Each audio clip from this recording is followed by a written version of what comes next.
Hello everyone, welcome to agri coaching India academy. इस वीडियो में बात करेंगे एग्रोनॉमी।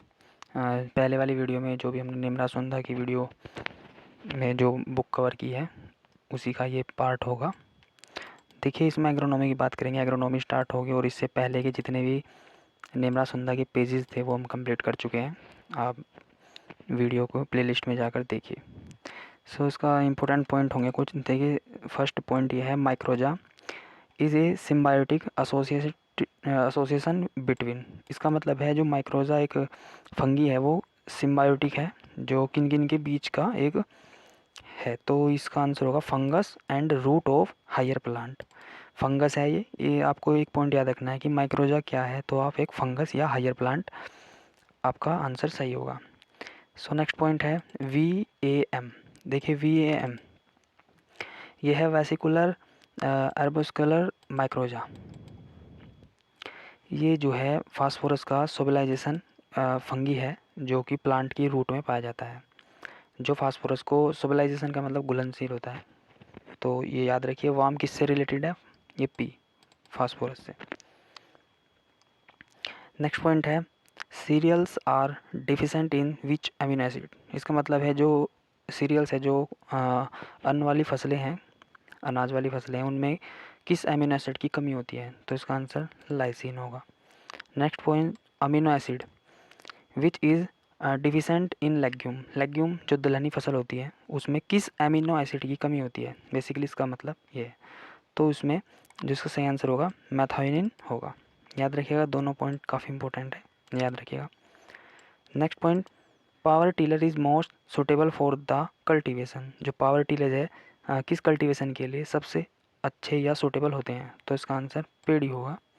याद रखिएगा, इंपॉर्टेंट पॉइंट है। Next point, ammonium polyphosphate contents. Ammonium polyphosphate में कौन कौन सी जो न्यूट्रेंट है वो उनकी मात्रा मिलती है? तो इसमें 15% नाइट्रोजन, 15% नाइट्रोजन और 62% P2O5 मिलता है। तो याद रखिएगा, इंपॉर्टेंट है अमोनियम, अमोनियम पॉलीफॉस्फेट। याद रखिएगा, 15% नाइट्रोजन है और 62% PO2 5 मिलता है। और नेक्स्ट पॉइंट है TZ, tetrazolium test is done for. इसका मतलब टेट्राजोलियम टेस्ट है वो किसके लिए है? तो वेबिलिटी ऑफ सीड। वेबिलिटी का मतलब होता है जीवन क्षमता। ऑफ मैंने काके की और सीड, इसका मतलब वेबिलिटी ऑफ सीड, बीजों की जीवन क्षमता के लिए टेट्राजोलियम टेस्ट होता है। Next point, in wet nursery for of rice level of water is maintained. इसका मतलब है जो, देखिए, इनका मतलब होता है, में वेट का मतलब होता है नमी। नमी वाली जो नर्सरी होती है, राइस की नर्सरी होती है नमी वाली, तो उसमें वाटर लेवल कितना हो मेंटेनेंस रखते हैं? तो इसका बेसिकली आंसर है 5 सेंटीमीटर। जो आपकी राइस की नर्सरी होगी उसका जो वाटर की सरफेस होगी तो 5 सेंटीमीटर तक मेंटेनेंस करते हैं। The optimum depth of puddling in rice. देखिए, पडलिंग एक प्रैक्टिस है राइस की, जो राइस की क्रॉप में करते हैं। तो इसका द ऑप्टिमम डेप्थ, ऑप्टिमम मतलब अनुकूल, डेप्थ मतलब गहराई, ऑफ पडलिंग, पडलिंग की अनुकूल गहराई राइस की फसल में कितनी होती है? तो 5 सेंटीमीटर। देखिए, याद रखिएगा, ये भी राइस से रिलेटेड है और ये भी राइस से रिलेटेड है, तो दोनों में 5 सेंटीमीटर और 5 सेंटीमीटर, तो दोनों याद रखिएगा। 5 5 इस तरह आप कॉम्बिनेशन करके याद रख सकते हैं। Next point, ultra violet radiation are observe by. जो अल्ट्रा वायलेट रेडिएशन है, तरंगे हैं, वो कौन सी ऑब्जर्व करती है पृथ्वी की लेयर? तो इसका आंसर होगा ओजोन लेयर। ओजोन लेयर एक ऐसी लेयर है, ओजोन लेयर जो है पृथ्वी की एक लेयर है जो अल्ट्रा वायलेट रेडिएशन को ऑब्जर्व करती है। First Indian director of IARI was. इसका मतलब पहले जो भारतीय डायरेक्टर थे IARI के में कौन थे? तो डॉक्टर B विश्वनाथ। ये याद रखिएगा, इंपॉर्टेंट पॉइंट है। Next point, the most critical stage of irrigation in wheat is. इसका मतलब है मोस्ट मैंने मुख्यतः, जो क्रिटिकल स्टेज है, जो बहुत ही आवश्यक स्टेज है सिंचाई की गेहूं की फसल में, वो कौन सी है? CRI stage. कई बार एग्जाम में इसकी फुल फॉर्म पूछता है। इसकी फुल फॉर्म होगी क्राउन रूट इनेशन। देखिए, 21 दिन के बाद ये आती है बुआई के, तो याद रखिएगा। Next point, jhuming is a practice of rice cultivation is. देखिए, ये पिछली वीडियो में हमने आपको डिस्कस किया था तो इसका इम्पोर्टेंट क्वेश्चन है, याद रखिएगा। Zooming is a practice of rice cultivation in, तो ईस्टर्न पार्ट ऑफ इंडिया, जितने भी ईस्टर्न पार्ट ऑफ इंडिया है जैसे मध्य प्रदेश, झारखंड वगैरह है, वहाँ पे जूमिंग खेती अपनाते हैं। जूमिंग खेती बेसिकली फॉरेस्ट को जलाकर या काटकर भूमि को समतल कर कर हम करते हैं। Basic object of sustainable agriculture is, basic मैंने जो सामान्य ऑब्जेक्ट मतलब उद्देश्य ऑफ सस्टेनेबल एग्रीकल्चर के बेसिक उद्देश्य क्या है।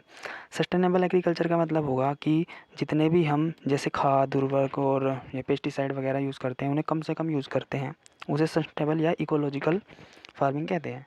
तो इनके जो बेसिकली ऑब्जेक्ट होते हैं वो होते हैं तो मेंटेन इकोलॉजिकल बैलेंस करने के लिए ही होगा।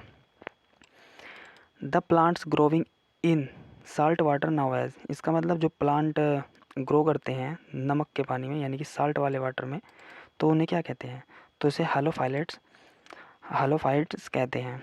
Next question, crop canopy temperature is measured by, देखिए क्रॉप कैनोपी का मतलब क्या होता है। क्रॉप कैनोपी का, अगर आपके यहाँ ये पेड़ है, ये देखिए इस टाइप का कुछ पेड़ है, तो जो इसकी लीव्स होंगी या जड़ होंगी उनकी जहाँ तक वो एक तरह से उनका एरिया है, तो इसे हम कैनोपी कहते हैं, याद रखिएगा। तो इसका आंसर होगा crop canopy temperature measured by, जो क्रॉप कैनोपी का टेम्परेचर कहीं से हम नापते हैं। मेजर्ड का मतलब होता है किसी चीज़ की नाप करना। और इंफ्रारेड थर्मोमीटर एक यंत्र है जिससे हम क्रॉप कैनोपी का टेम्परेचर नापते हैं। देखिए नेक्स्ट पॉइंट ये है, reclamation disease is due to deficiency of, देखिए रिक्लेमिनेशन जो है एक डिजीज़ है जो किसके कारण फैलता है, किसकी कमी कारण। देखिए डिफिशिएंसी का मतलब होता है कमी के कारण, तो कॉपर की कमी के कारण ये फैलता है। देखिए ये क्वेश्चन इंपॉर्टेंट है क्रॉप कैनोपी का, तो आप इसे बेसिकली स्टार मार्क लगा के इसे याद रखिएगा नोट्स में। Crop canopy temperature infrared thermometer से नापते हैं, ये भी काफ़ी इंपॉर्टेंट पॉइंट है recommendation. Next question is hormones related to drought tolerance is, इसका मतलब है हार्मोन्स कौन से हैं जो, थ्रोट का मतलब होता है जो सूखा सूखा और टॉलरेंस का मतलब होता है सहसाणु। इसका मतलब होता है कौन से हार्मोन्स हैं जो क्रॉप को या फिर सूखा सहन करने की क्षमता प्रदान करते हैं, वे हार्मोन्स कौन से हैं। तो इसका मतलब है एब्सकैरिक एसिड ABA, तो याद रखिएगा काफ़ी इंपॉर्टेंट क्वेश्चन है ABA। Contribution of live stock in agriculture is, देखिए ये तो करंट का क्वेश्चन है, आप इसे स्किप कीजिए। और next question, hormone used as an herbicide, ऐसा कौन सा हार्मोन है जो हर्बिसाइड की तरह हर्बिसाइड है यूज़ करते हैं, तो 2,4-D है, याद रखिएगा। Next question, element available in both ion and cation, इसका मतलब क्या होता है, जैसे अलग अलग जितने भी न्यूट्रेंट होते हैं उन पे आयन होते हैं प्लस का और माइनस का। देखिए ये एलिमेंट ऐसा है एक नाइट्रोजन जिस पे हम प्लस का और माइनस का दोनों आयन पाए जाते हैं, तो याद रखिएगा ये काफ़ी इंपॉर्टेंट क्वेश्चन है। डोरमेंसी ब्रेकिंग हार्मोन्स, ऐसा कौन सा हार्मोन्स है जो डोरमेंसी को ब्रेक करता है। देखिए डोरमेंसी क्या है, एक तरह से विपरीत परिस्थिति में अगर हमारा सीड रखा हुआ है तो उसकी अंकुरण क्षमता घट जाती है, तो उसे डोरमेंसी कहते हैं। ये भी अलग अलग तरह की होती है। तो ऐसा कौन सा हार्मोन्स है जो डोरमेंसी को तोड़ता है या ब्रेक करता है, तो होता है gibberellic acid. Next point, ringworm disease is caused by, देखिए रिंगवार्म को हिंदी में हम दाद या फंगस के नाम से भी हम प्रेजेंट करते हैं, तो ये फंगस के कारण होता है। Next question, monsoon is responsible to cause rainfall in Tamil Nadu, इसका मतलब है मानसून इज़ रिस्पॉन्सिबल, मानसून जो है रिस्पॉन्सिबल है तमिलनाडु में रेनफॉल होने के कारण, कि क्या कारण है। इसका मतलब है कि मानसून तमिलनाडु में जो मानसून आते हैं उनका क्या कारण है, तो ये होता है नॉर्थ ईस्ट मानसून, तो ये भी याद रखिएगा। एक इम्पोर्टेंट क्वेश्चन है, stress hardening is plant can be achieved by, so answer होता है ABA, याद रखिएगा काफ़ी यूनिक क्वेश्चन है। देखिए next question, maximum permissible limit of biuret in urea, तो इसका आंसर होगा 1.5%। देखिए ब्यूरेट का मतलब होता है अगर आप यूरिया की मात्रा को छिड़काव के रूप में जैसे हम छिड़काव करते हैं पेस्टिसाइड का उसमें यूज़ करते हैं तो आप 1.5% ही यूज़ कर सकते हैं, तो इसकी एक ही यूनिट है, याद रखिएगा काफ़ी यूनिक क्वेश्चन है। Carbon content in organic matter में कितनी कार्बन की मात्रा पाई जाती है, तो 58%, याद रखिएगा। Next question, bio fertiliser used in wheat is, bio fertiliser का मतलब होता है जो जैविक खाद होते हैं वो कौन से यूज़ करते हैं वीट की क्रॉप में, तो इसका आंसर होगा एजोटोबैक्टर। जैसे मक्का गन्ने में भी, सॉरी मक्का नहीं, एजोटोबैक्टर गन्ने में भी यूज़ करते हैं। तो next question, bio fertiliser is use सोरघम and grasses. सोरघम कौन सा बायो फर्टिलाइज़र है, सोरघम ज्वार की फसल में और ग्रासेस में हम यूज़ कर सकते हैं, तो इसका आंसर होगा एजोस्पोरिलियम। देखिए ये दो नाम इकट्ठे हैं, आपको कन्फ्यूज़ कर सकते हैं, तो आप अच्छे से याद रखिएगा, एजेटोबैक्टर याद रखिएगा और ज्वार के लिए याद रखिएगा। Next question, vertical mulch is, देखिए इसका ये काफ़ी यूनिक क्वेश्चन है वर्टिकल मल्च का। तो देखिए इसमें ब्लैक कॉटन है और ये आर्नोन साउथ जो है इन्होंने एसेंशियल क्राइटेरिया दिया था इसका, ये याद रखिएगा 1939। देखिए इसे याद रखने का है कि 9 सेकंड पे और लास्ट डिजिट में है, तो याद रखिएगा। Next question, the optimum spacing for wheat, very unique question है, याद रखिएगा ये। द ऑप्टिमम, ऑप्टिमम मतलब अनुकूल, स्पेसिंग मतलब अंतरण, row to row and plant to plant, that's called is spacing. तो वीट में, वीट यानी गेहूं की फसल में अनुकूल अंतरण कितना होता है, तो 22.5 centimetre line to line, very unique question है। The non traditional area for cultivation wheat, non traditional जो परंपरागत अपरंपरागत रूप से एरिया है वो कहाँ पर है वीट का, तो ईस्टर्न पार्ट जो है इंडिया का वहाँ पर है, ये काफ़ी यूनिक क्वेश्चन है। Major phosphorus fertiliser commonly used in India, India में जो फास्फोरस के लिए मुख्यतः कौन सा फर्टिलाइज़र यूज़ करते हैं, तो डीएपी, जिसमें 18% नाइट्रोजन और 46% फास्फोरस मिलता है। State having minimum BPL population, BPL होता है बिलो पॉवर्टी लाइन, कौन सा स्टेट ऐसा है जिसमें बहुत कम यानी कि मिनिमम सबसे कम बिलो पॉवर्टी लाइन की पॉपुलेशन है वो मिलती है, तो पंजाब इसका आंसर होगा। तो इसका सही एक next question, maximum number of BPL, अत्यधिक बिलो पॉवर्टी लाइन कहाँ पर मिलते हैं, तो बिहार, बिहार एक थोड़ा पुअर राज्य है तो इस वजह से बिलो पॉवर्टी लाइन अधिक होंगे वहाँ पर। देखिए नेक्स्ट पॉइंट है, देखिए नेक्स्ट पॉइंट है, first variety of rice introduced in India, तो इसका आंसर होगा TN1। देखिए 1964 और 1965 में ये इंडिया में लाई गई थी। इंट्रोडक्शन का मतलब एक तरह से होता है किसी बाहर के प्लांट को किसी अन्य स्थान पर लाकर उगाना। तो ऐसी कौन सी वैरायटी थी राइस की जो इंट्रोड्यूस की गई थी भारत में, तो TN1 याद रखिएगा। Indian mustard is now as, Indian mustard को क्या कहते हैं, तो ब्रेसिका जूनिका, ये याद रखिएगा Brassica juncea. Explosive fertiliser ammonium nitrate, most predominated soil group of India alluvial soil, in SSP sulphur content 12%, याद रखिएगा SSP सिंगल सुपर फास्फेट में कितने परसेंट सल्फर होती है, इंपॉर्टेंट क्वेश्चन है, तो 12% सल्फर मिलती है। Which micro nutrient deficient in Indian soil, Bharat की जो सॉइल है उसमें मुख्यतः किस माइक्रो न्यूट्रेंट की कमी होती है, तो इसका आंसर होगा ZN। और which macro nutrient mostly deficiency in nitrogen Indian soil में, देखिए नाइट्रोजन ही एक ऐसा पोषक तत्व है जो भारत की भूमि में भी कम मिलता है, बट अगर यहाँ पर दो कंडीशन है, एक माइक्रो और एक मैक्रो, अगर माइक्रो पूछा तो ZN और मैक्रो तो nitrogen. Next, spike tooth harrow is type A of implement, secondary tillage है स्पाइक टूथ हैरो। देखिए हैरो जो है एक सेकेंडरी है, इस तरह से आप याद रख सकते हैं, चाहे वो स्पाइक हो या दूसरी भी हो। Most Vidly used material for correcting soil acidic, तो देखिए आंसर, इसका आंसर होगा लाइम, लाइम ही एक अम्लीय मृदा के सुधार के लिए प्रयोग करते हैं। दायरा कल्टीवेशन मेथड इज़ फ्लोड इन, तो कुकुरबिटेसी में दायरा कल्टीवेशन मेथड अपनाते हैं। CN कार्बन और नाइट्रोजन का रेशियो ऑफ ऑर्गेनिक मैटरीज, इसका मतलब ऑर्गेनिक मैटर में कार्बन और नाइट्रोजन का रेशियो कितना मिलता है, तो 10:1, 10:1 मिलता है। नेक्स्ट क्वेश्चन इम्पोर्टेंट क्वेश्चन है, national seed act was passed, जो नेशनल सीड एक्ट था वो कब पास किया गया था, तो इसका आंसर होगा 1966, 1966, वेरी इंपॉर्टेंट क्वेश्चन है। और नेशनल सीड कॉरपोरेशन ये हुआ था 1963, याद रखने की एक ट्रिक है, देखिए नेशनल सीड कॉरपोरेशन, देखिए सी है, ये सी है इसकी अल्फ़ाबेटिक में जो वैल्यू वो नंबर होता है, नंबर ऑफ पहले तो 3 होता है, तो एंड में भी 3 है। और नेशनल सीड एक्ट 1966, इसके 3 साल बाद ये, इस तरह भी याद रख सकते हैं।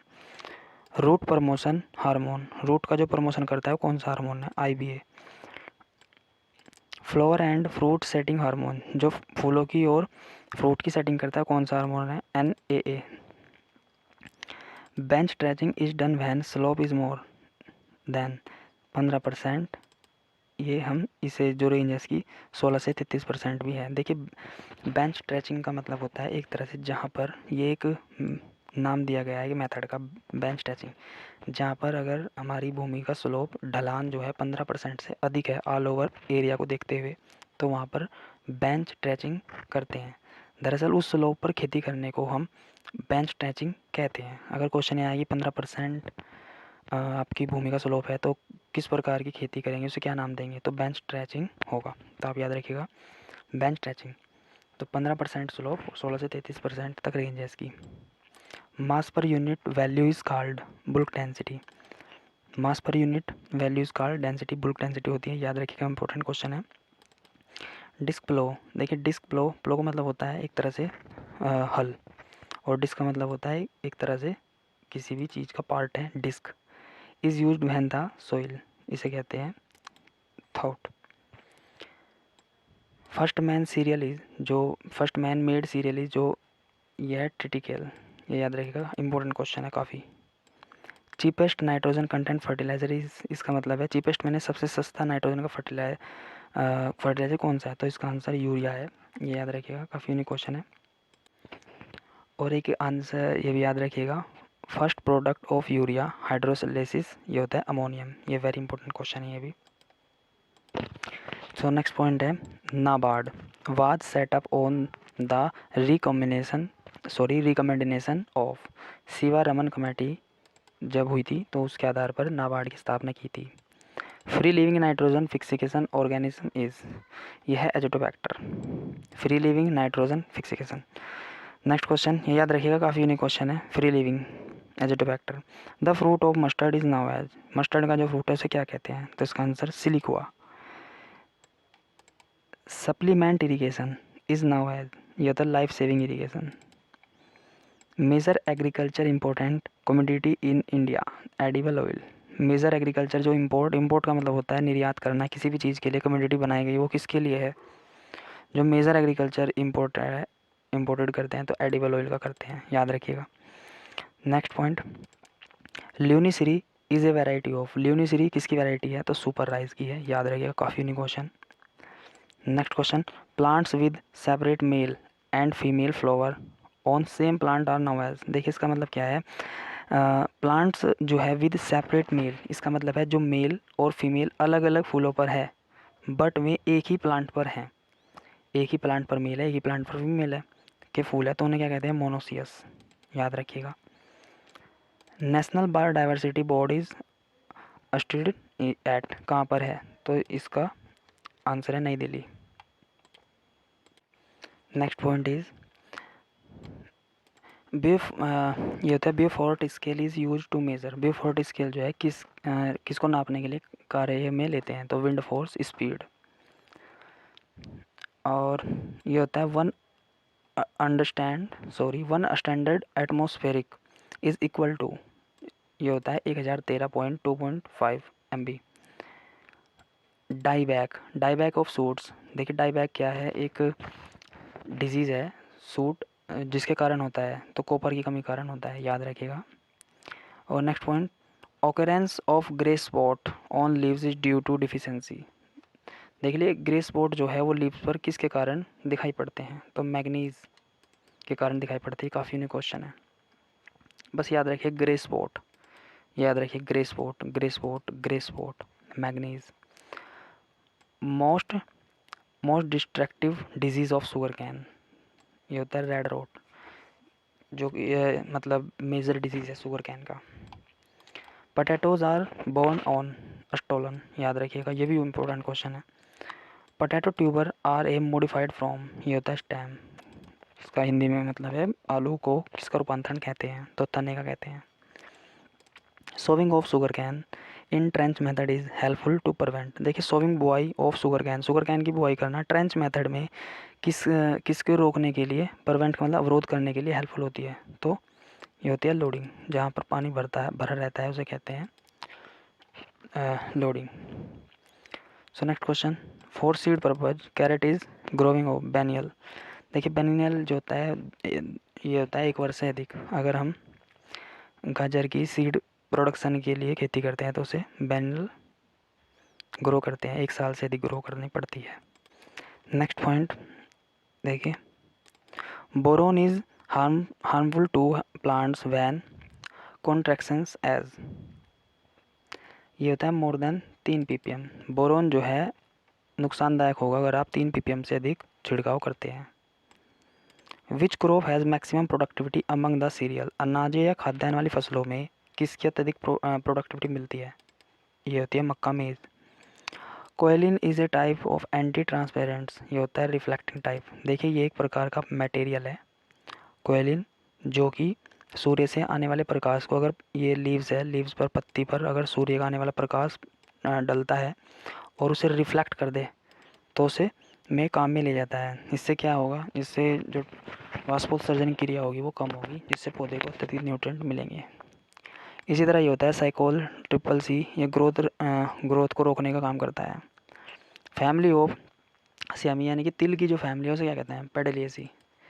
फैमिली ऑफ जूट की फैमिली क्या होती है? टिलिएसी। ये दोनों काफ़ी इंपॉर्टेंट क्वेश्चन है। ये होता है फैमिली ऑफ क्रॉप ग्रेमनी, यानी कि एग्जेक्टिव का मतलब होता है जो सबसे बड़ी फैमिली है क्रॉप में, होते हैं ग्रेमनी। ओरिजिन ऑफ मेज, मक्का का जो उत्पत्ति स्थान है मैक्सिको है। इसी तरह सोयाबीन का चाइना है, टबैको का मैक्सिको है। स्टेट, ये इंपॉर्टेंट क्वेश्चन है, state having highest area under the summer मेज। जो समर मेज का हाईएस्ट एरिया है वो कहाँ पर, कौन से स्टेट में है? तो है बिहार।